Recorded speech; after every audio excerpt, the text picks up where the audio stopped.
غرض جب ان لڑکیوں کے جانوروں نے پانی پی لیا تو وہ گھر کو واپس چلی۔ گھر پہنچی تو عادت کے خلاف جلد واپسی پر ان کے باپ کو بڑا تعجب ہوا۔ پوچھنے پر لڑکیوں نے گزرا ہوا ماجرا کہہ سنایا کہ کس طرح ان کی ایک مصری نے مدد کی۔ باپ نے کہا جاؤ اور اس کو میرے پاس لے کر آؤ۔ یہاں تو باپ بیٹی کے درمیان یہ بات چیت ہو رہی تھی اور ادھر حضرت موسیٰ علیہ السلام پانی پلانے کے بعد قریب ہی ایک پیڑ کے سائے میں بیٹھ کر سستانے لگے۔ مسافرت، اجنبی پن اور بھوک پیاس، اس حالت میں انہوں نے دعا کی، پروردگار اس وقت جو بھی بہتر سامان میرے لیے تو اپنی قدرت سے نازل کرے میں اس کا محتاج ہوں۔ لڑکی وہاں پہنچی تو دیکھا کہ کنویں کے قریب ہی حضرت موسیٰ علیہ السلام بیٹھے ہوئے ہیں۔ شرم و حیا کے ساتھ نظریں نیچے کیے لڑکی نے کہا آپ ہمارے گھر چلیے، والد بلاتے ہیں، وہ آپ کے اس احسان کا بدلہ دیں گے۔ حضرت موسیٰ علیہ السلام یہ سن کر اٹھ کھڑے ہوئے اور لڑکی کی رہنمائی میں چل پڑے اور لڑکیوں نے باپ کی خدمت میں حاضر ہو کر ملاقات کا شرف حاصل کیا۔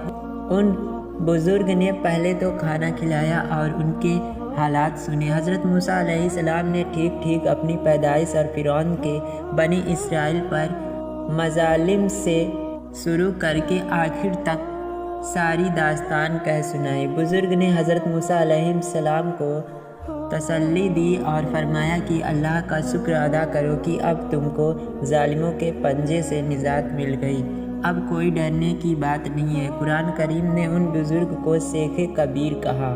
اوپر کی باتوں کے دوران اس لڑکی نے جو حضرت موسیٰ علیہ السلام کو بلانے گئی تھی اپنے باپ سے کہا اے باپ، آپ اس احسان کو اپنے مویشیوں کے چرانے اور پانی مہیا کرنے کے لیے عذر پر رکھ لیجئے۔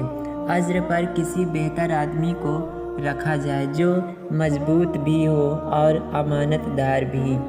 بزرگ باپ نے اپنی بیٹی کی ان باتوں کو سنا تو بہت مسرور ہوئے اور حضرت موسیٰ علیہ السلام سے کہا کہ اگر تم 8 سال تک میرے پاس رہو اور میری بکریاں چراؤ تو میں اپنی اس بیٹی کو تم سے شادی کرنے کو تیار ہوں، اور اگر تم اس مدت کو 2 سال بڑھا کر 10 سال کر دو تو اور بھی بہتر ہے۔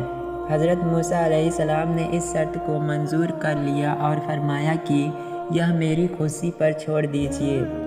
دونوں طرف کی اس آپسی رضامندی کے بعد بزرگ میزبان نے موسیٰ علیہ السلام سے اس بیٹی کی شادی کر دی۔ شادی کے بعد حضرت موسیٰ علیہ السلام اپنے سسر کے یہاں مقرر کی ہوئی مدت پوری کرنے یعنی بکریاں چرانے کے لیے ٹھہرے رہے۔ 10 سال کی مدت پوری کی۔ قرآن مجید نے یہ نہیں بتایا کہ مدت پوری کرنے کے کس قدر بعد تک موسیٰ علیہ السلام اپنے سسر کے پاس ٹھہرے رہے۔ بہرحال حضرت موسیٰ علیہ السلام نے مدین میں ایک مہلت تک قیام کیا اور پوری مدت میں اپنے سسر کے مویشیوں کی دیکھ بھال کرتے رہے۔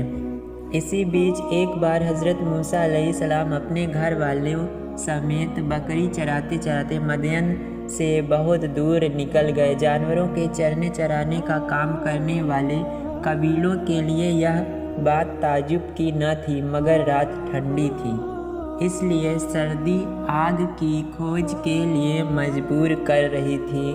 سامنے سینا کا سلسلہ نظر آ رہا تھا۔ یہ سینا کا پوروی کونا تھا اور مدین ایک دن کے فاصلے پر لال ساگر کی 2 شاخاؤں کے درمیان مصر جاتے ہوئے واقع تھا۔ حضرت موسیٰ علیہ السلام نے سامنے کی گھاٹی میں نگاہ دوڑائی تو ایک شعلہ چمکتا ہوا نظر پڑا۔ بیوی سے کہا کہ تم یہیں ٹھہرو، میں آگ لے آؤں، تاپنے کا بھی انتظام ہو جائے گا۔ اگر وہاں رہبر مل گیا تو بھٹکی ہوئی راہ بھی پتہ لگ جائے گا۔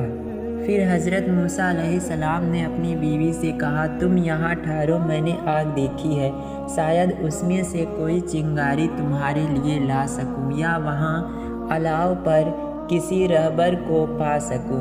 حضرت موسیٰ علیہ السلام نے دیکھا کہ عجب آگ ہے، پیڑ پر روشنی نظر آتی ہے مگر نہ پیڑ کو جلاتی ہے نہ گلہی ہوتی ہے۔